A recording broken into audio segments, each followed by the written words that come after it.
इस नालायक ने हमारे देश के एक राज्य के पूरे केरल को बदनाम करने के लिए, केरल की बेटियों को बदनाम करने के लिए आज 600 फिल्म हॉल है केरल के अंदर, और 600 फिल्म हॉल में से मात्र 11 फिल्म हॉल में ये इनकी केरल स्टोरी चली। और आपके माध्यम से मैं मोदी इस दंगा, मतलब गृह मंत्री अमित शाह पर दंगा फैलाने का मुकदमा दर्ज कराएं। लेकिन दूसरी बात, कहाँ आप समझो बजरंग उसको लेके कैसे देखते ये देखो नोटबंदी का, देखिए इसको आपको समझना चाहिए। जिस समय ये नए नोट की बात आई थी, 500 और 1000 रुपए के नोटबंदी की बात आई थी, तब हमारे देश के माननीय प्रधानमंत्री जी ने एक बड़ा दावा किया था, देश में आतंकवाद का खात्मा। जैसे भारत में नोट होने से आतंकवाद होता हो तो वो नोटों की प्रचलन बंद कर रहे थे। 500 और 1000 का नोट होने से पुराना वाला तो आतंकवाद कायम था। फिर उन्होंने ये भी कहा कि काले धन का भी प्रचलन बंद हो जाएगा। आप समझ रहे हैं, नकली नोटों का प्रचलन बंद हो जाएगा, काले धन पर विराम लग जाएगा। मैं आंकड़े अगर आपके सामने है कि 45% ज़्यादा, अगर मैं कहता हूँ मानी जो जाली करेंसी है उसमें 2000 और 500 के नोटों का बड़ा योगदान है। लेकिन महत्वपूर्ण बात यह है कि 2000 का नोट बंद क्यों किया गया और किस टाइम किया गया, टाइमिंग को लेकर के बड़ा सवाल है। 19 तारीख को फैसला लिया गया, 2 बड़े फैसले हुए। एक तो सुप्रीम कोर्ट का बड़ा आदेश था, दिल्ली में नौकरशाही की नियुक्ति को लेकर दिल्ली सरकार को फ्री हैंड दिया गया था। तो जो नरेंद्र मोदी ने 2016 में ताली बजाकर 8 बजे शाम को 8 तारीख को ताली बजाकर नोटबंदी किया था। और आपको बताता हूं तब भी नरेंद्र मोदी जापान में थे, और नरेंद्र मोदी जापान जब गए तो क्या बोले, अरे भारत में जिनकी बेटियों की शादी थी वो बेचारे पैसे के लिए तरस रहे थे, क्योंकि जो बे औलाद व्यक्ति हो उसको नहीं पता कि बेटी वालों को कितना कुछ झेलना पड़ा होगा।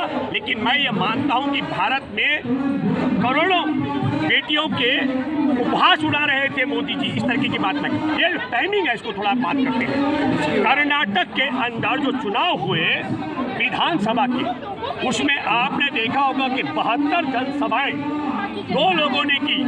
एक हमारे देश के नरेंद्र मोदी प्रधानमंत्री जी ने, और दूसरे उनके अहम सहयोगी अमित शाह ने।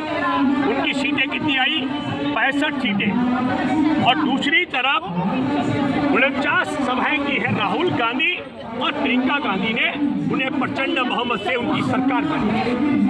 वह क्या है कि नोटबंदी का मामला जो है 2000 का, इसका टाइमिंग क्यों तय किया गया, क्योंकि एक बड़ी समीक्षा मेन स्ट्रीम मीडिया में आने वाली थी। तो मैं आपको एक किस्सा सुनाता हूँ। पहले एक अधेड़ उम्र की महिला ने, उसने सोने का कड़ा बना दिया, और जब सोने का कड़ा बनाया तो अड़ोस पड़ोस के लोगों ने तारीफ नहीं की। अब अम्मा बड़ी परेशान रही। अम्मा ने कहा कि भाई पड़ोसियों को कैसे पता लगेगा कि मैंने सोने का कड़ा बना दिया। उसने अपने घर में आग लगा दी। और जब उसके मकान में आग लगी तो अड़ोस पड़ोस के लोग आए पानी डालने के लिए। वो कह रहे यहाँ डालो, यहाँ डालो। वो ऐसा जगह पानी डलवाने लग गई थी जहाँ पर आग ही लगी हुई नहीं थी। तो फिर पड़ोसी को समझ आया कि खेल क्या है। और उसने कहा, अम्मा तूने सोने का कड़ा कब बनवाया? तो उसने कहा, बेटा अगर तुम पहले पूछ लेते तो मैं अपने घर पे आग क्यों लगाती। ठीक जिस तरीके से उस अम्मा ने सोने का कड़ा दिखाने वाली कहानी है, वो ये दंत कथा है सिर्फ। इसी तरीके से मैं ये मानता हूँ कि नरेंद्र मोदी इस देश को अपने हित के लिए आग लगाने वाला शख्स है। कर्नाटक विधानसभा चुनाव में 67% सीटें वो हारी ही है भाजपा ने, जहां पर नरेंद्र मोदी ने सभाएं की है। और क्या होने वाला था, कर्नाटक में एक सीट पर एक वोट की गणना होनी थी। कितने उम्मीदवारों की उनकी जमानत जब्त हुई, जिन सीटों पर भाषण देने के लिए नरेंद्र मोदी पहुंचे थे। ये सबसे ध्यान भटकाने के लिए तो एक सुप्रीम कोर्ट के आदेश को पलट करके तत्काल अध्यादेश जारी करके जो नौकरशाह की नियुक्ति का अधिकार दिल्ली सरकार को सुप्रीम कोर्ट से मिला था, उसको बदली करके, ताकि 20 तारीख को शपथ ग्रहण के बाद जो पूरा ये समीक्षा चलेगी उस ओर से ध्यान भटकाने का। और दूसरा बड़ा महत्वपूर्ण ये जो हमारे 2000 के नोटों को बदली करने का षड्यंत्र किया गया। इसलिए मैं आपके माध्यम से कहना चाहता हूँ, षड्यंत्र थोड़ी है, भ्रष्टाचारियों का कमर तोड़ेगी। एक मिनट सुनिए, जिस तरीके से मास्टर स्ट्रोक है, ये कौन सा मास्टर स्ट्रोक, ताकि एक एक सीट पर जो समीक्षा होनी थी, मैं आपको बताना चाहता हूँ बहुत गंभीरता के साथ, जब कर्नाटक चुनाव की गणना का गणना हो रही थी तो बीच में एक बार भारतीय जनता पार्टी की बढ़त 115 सीटों पर ज्यादा आगे चल रही थी, और जिस समय भाजपा 115 सीटों पर आगे हुई उस समय आपने देखा होगा गोदी मीडिया का एक एक एंकर सीना चौड़ा करके उछल के कह था मोदी मैजिक चल पड़ा है, मोदी मैजिक चल पड़ा है। और जैसे आपने समझा रिजल्ट भी तो बता रहे थे, सुनिए, जब रिजल्ट आए और धराशायी हुआ, और ये आप समझ लो, और जब नरेंद्र मोदी की पूरे, एक और मैं आपको बता दूं, एक और ऑडियो आप सुन रहे होंगे, आरएसएस के लोग देश के नौकरशाहों को तैयार रहने के लिए कह रहे हैं, उनसे कह रहे हैं कि अपनी झोली तैयार रखो, कर्नाटक में जो है हंग असेंबली आने वाली है, हमको विधायकों की खरीद फरोख्त करनी है और उसके लिए हमें पैसा जुटाना है, इसलिए उसके लिए आप अभी से तैयार हो जाओ।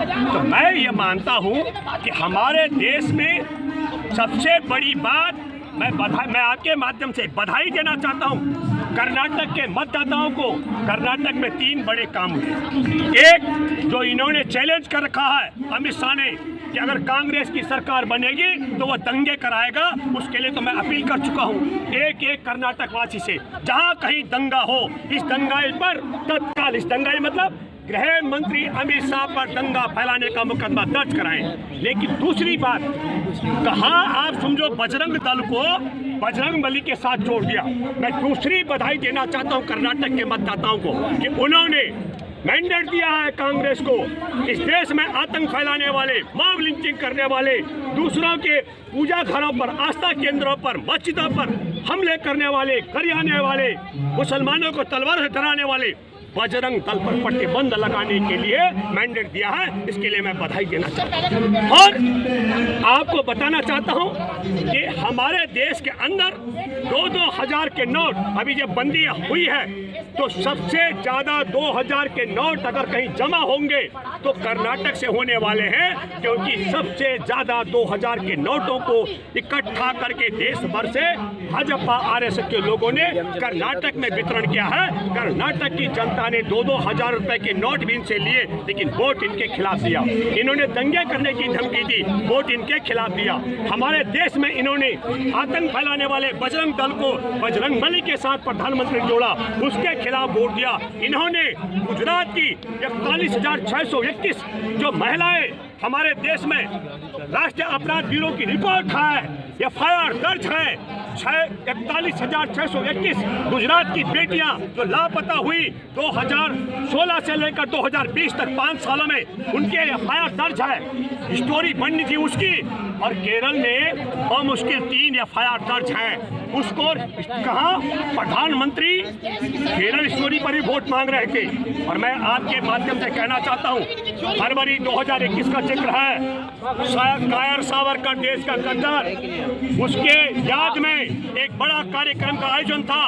और उस कार्यक्रम के आयोजन में जो DRDO का निदेशक हमारा वैज्ञानिक, समझ रहे, वो ISI का एजेंट है। आपने देखी केरल स्टोरी? पटेल की मैं बात कर रहा हूँ। अब आप समझ लो कि RSS का स्वयं सेवक, सावरकर का भक्त, भाजपा का चहेता, DRDO का वैज्ञानिक ISI का एजेंट बन सकता है, तो हो सकता है कि केरल में वो 3 FIR जिन परिवारों को लिखवाई गई हो, अगर ईमानदारी के साथ जांच होगी तो मैं ये कह सकता हूँ, हो सकता है वो संघ परिवार जुड़ी हुई हो। लेकिन एक और बात, पूरे संसार के अंदर स्वास्थ्य सेवा कर्मी अगर किसी राज्य की बेटियां हैं तो केरल की बेटियां हैं। इस नालायक ने हमारे देश के एक राज्य के पूरे केरल को बदनाम करने के लिए, केरल की बेटियों को बदनाम करने के लिए, आज 600 फिल्म हॉल है केरल के अंदर, और 600 फिल्म हॉल में से मात्र 11 फिल्म हॉल में ये इनकी केरल स्टोरी चली। और आपके माध्यम से, मैं मोदी नहीं हूँ, भूपेंद्र रावत हूँ, जो बोलता हूँ डंके की चोट पर बोलता हूँ, जानकारी लेकर बोलता हूँ।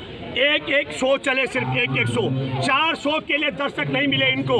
अब आप समझ लीजिएगा देश के अंधभक्तों, मूर्ख भक्तों, वो जो इनके साथ इनके समर्थक हैं, वो इतने नालायक हैं, वो मान गए कि सावरकर जेल में बंद था आज़ादी की जंग में, पर वहाँ अंग्रेजों की मुखबिरी करने के लिए एक कबूतर, उनका बुलबुल था अंग्रेजों का, वो बुलबुल की पीठ पे बैठ करके और मुखबिरी करने के लिए भारत भ्रमण करता था, और अंधभक्त मान गए। जबकि ये इनका जिसके ये अंधभक्त है मोदी, उसने हमारे देश में, जब देश की अर्थव्यवस्था रसातल में थी, करोड़ों लोग बेरोजगारी पर थे, रहने के लिए महल बनाया और विश्व भ्रमण के लिए 16,000 करोड़ के जहाज लिए। तो जब बुलबुल पर सावरकर घूम सकता था, तो इस नालायक से कोई पूछ नहीं रहा है, तो 16,000 करोड़ का जहाज काहे खरीद दिया भैया? और फिर जब 41,621, मैं नरेंद्र मोदी को चैलेंज के साथ कह रहा हूँ, 41,621 गुजराती बेटियों की एक की एफआईआर मैं दर्ज दिखा सकता हूँ।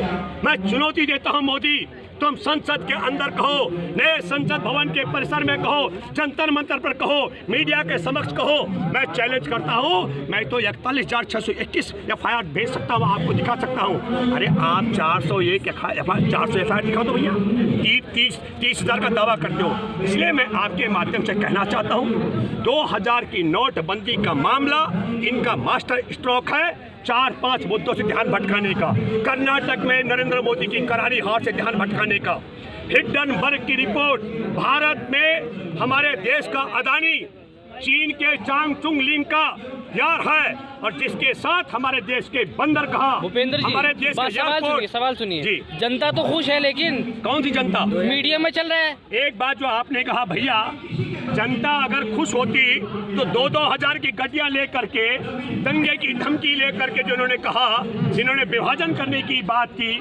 तो काहे कर्नाटक की जनता ने हरा दिया भैया? अगर जनता खुश है तो। अरे उसके बाद ही तो बंद हुए 2000 के नोट। हमारे देश के अंदर आज़ादी की जंग में शामिल सावरकर ने माफ़ी मांगी, जो मैंने कहा तो बताता हूँ। मैं